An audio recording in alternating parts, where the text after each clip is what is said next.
Ja, Sam.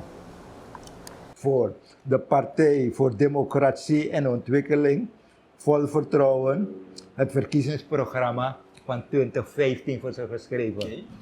Het was een heel kleine partij, zonder geld, maar en iedereen klaagt, de partijen hebben geen verkiezingsprogramma's, hebben dit niet. Toen heb ik gezegd, laten wij een vast verkiezingsprogramma voor u stellen als studie. Ja. 2 jaar lang, elke dag, onbezoldigd. Soms je een bakakrob jou wam. Begrijp je dan al wat je maar dat is lekker. En dit is er vanuit de bus gekomen, rijkelijk geïllustreerd. En het is eigenlijk de enige partij die rond de verkiezingen van 2015 een verkiezingsprogramma in boekvorm heeft uitgegeven.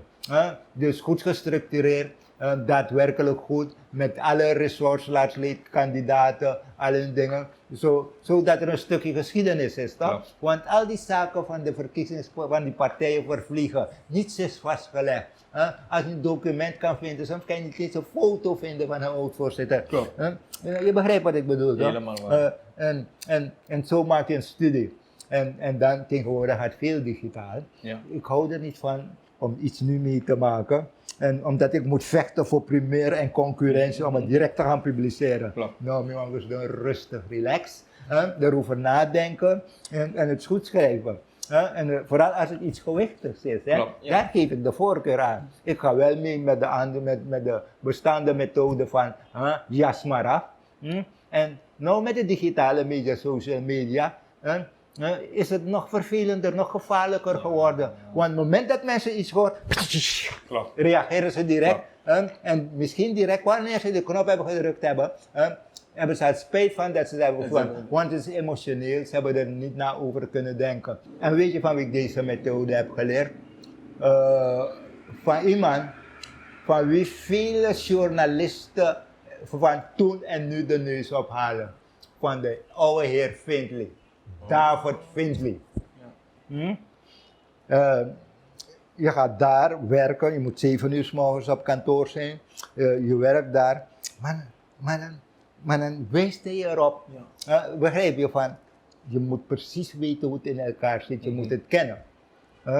En hoe hij op dat gesprek met me kwam, Findlay had op een gegeven moment heeft de gewoonte toen hij nog in leven was, om 1 uur naar huis te gaan om te gaan lunchen.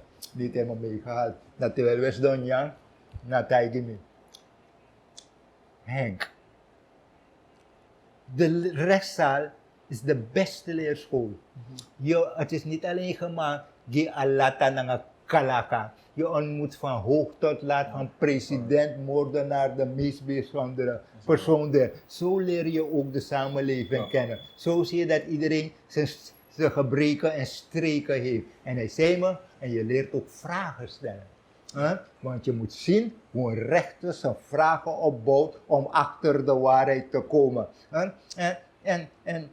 En die vaardigheden doe je op. Nog daarvan, je leert ook een heleboel over de maatschappij. En dat is me bijgebleven. En hij zei, nooit haasten, nooit haasten. Als het artikel vandaag niet komt, dan komt het morgen. Maar zorg dat het goed is.